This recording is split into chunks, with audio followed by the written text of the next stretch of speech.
Diharapkan untuk yang ikhwan bisa lebih maju lagi merapat, karena insya Allah dalam majelis ilmu ini kita didampingi, dikelilingi oleh para malaikat yang juga insya Allah senantiasa mendoakan kita, dan semoga kita tergolong orang-orang yang selalu didoakan oleh para malaikat sehingga dosa-dosa kita digugurkan dan kita mendapatkan pahala yang berlimpah dari Allah Subhanahu wa taala. Baiklah, langsung saja kepada Ustadz Abu Haidar kami persilahkan. Bismillahirrahmanirrahim. Alhamdulillahilladzi hadana lihadza wa ma kunna linahtadiya laula an hadanallah. Wa asyhadu an la ilaha illallah wahdahu la syarika lah wa asyhadu anna Muhammadan abduhu wa rasuluh. Ya ayyuhalladzina amanu taqullaha haqqa tuqatih wa la tamutunna illa wa antum muslimun wa ba'd. Hadirin ikhwati fillah, azakumullah. Di pagi hari yang dingin ini, alhamdulillah kita sudah melaksanakan salah satu ibadah agung, salat subuh secara berjamaah di masjid ini, yang kemudian dilanjutkan dengan ibadah lain yang luar biasa besar keutamaannya, yaitu thalabul ilm. Dan kita berharap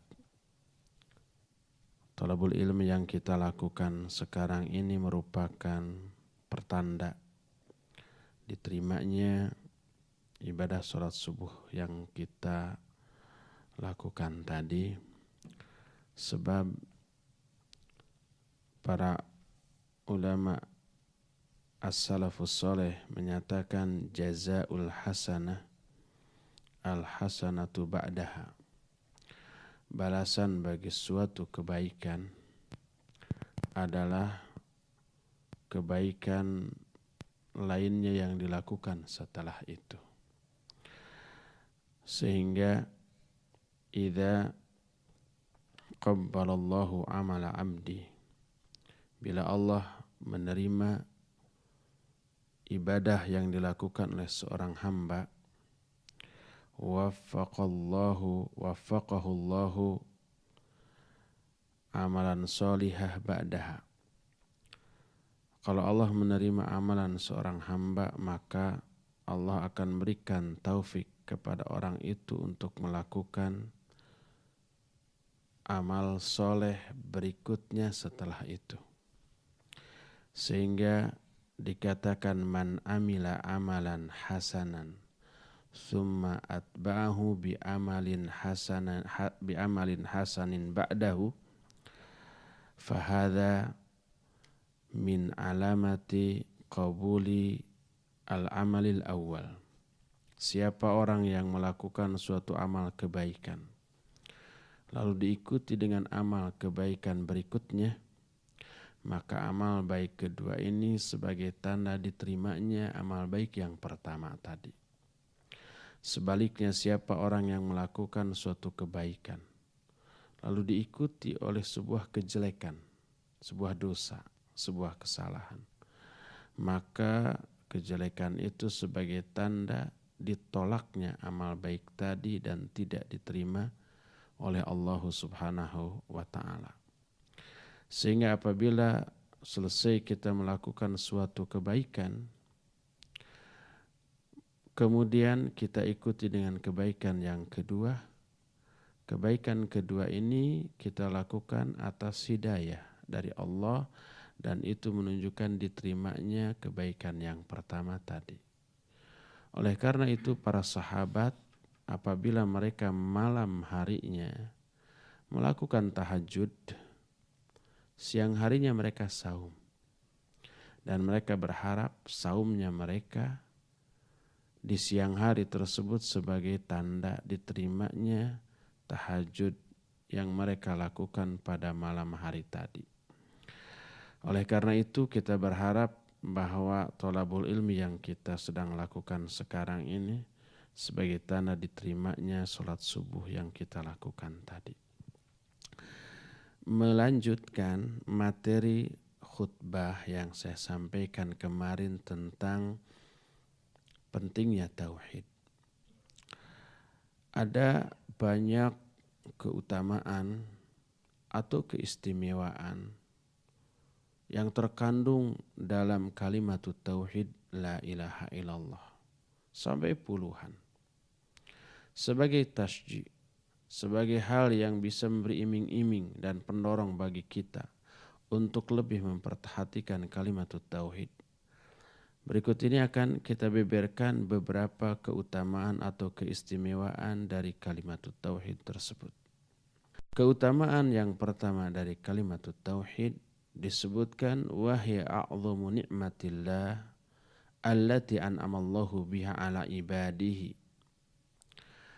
Pertama, kalimat tauhid merupakan nikmat yang paling agung dibanding nikmat apapun yang Allah berikan kepada manusia.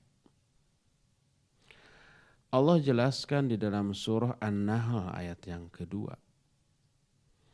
Allah berfirman, yanzilul malaikatu birruh min amrihi ala man yasha'u min ibadihi an anziru annahu la ilaha illa ana fattaqun. Surah An-Nahl ini mulai ayat 1 sampai ayat berikutnya menjelaskan berbagai macam kenikmatan yang Allah berikan kepada manusia. Dan dimulai dari kenikmatan yang teragung, terbesar. Allah menyatakan Allah menurunkan para malaikat disertai dengan malaikat ruh, dengan malaikat Jibril yang disebut ruh atas perintah Allah kepada orang yang dikehendaki dari kalangan hamba-hambanya untuk menyerukan an anziru annahu la ilaha illa ana fattaqun, untuk memberikan peringatan kepada manusia atau memberitahukan kepada manusia bahwa sungguhnya tidak ada sesembahan yang hak selain aku, maka bertakwalah kalian semua kepadaku. Ini kenikmatan pertama yang Allah sebutkan di dalam surah An-Nahl sebelum menyebut kenikmatan lain. Kenikmatan yang disebutkan pertama kali ternyata peringatan la ilaha illallah. Lalu ayat berikutnya barulah menjelaskan Allah pun telah menundukkan bagi kalian angin, kemudian tumbuh-tumbuhan. Allah pun telah menciptakan langit dan bumi beserta seluruh isinya dan seterusnya. Disebutnya la ilaha illallah sebagai anugerah pertama sebelum menyebut anugerah-anugerah lain kepada manusia, menunjukkan bahwa la ilaha illallah adalah seagung-agung dan sebesar-besar kenikmatan yang Allah berikan kepada manusia. Oleh karena itu, siapapun orang yang dianugerahi hidayah untuk bisa memahami la ilaha illallah, meyakini la ilaha illallah, serta mengaplikasikan la ilaha illallah dan mendakwahkan la ilaha illallah, berarti orang itu telah diberikan kenikmatan yang paling agung, lebih agung dibandingkan dengan diberi harta, lebih besar dibandingkan dengan diberi jabatan, popularitas, atau apapun kenikmatan dunia yang Allah berikan kepada manusia, tidak akan mengalahkan agungnya kenikmatan hidayah la ilaha illallah. Ini poin yang pertama. Kedua, la ilaha illallah memiliki banyak sebutan. Dan setiap sebutan menunjukkan makna dan keistimewaan yang dikandung dalam kalimat la ilaha illallah.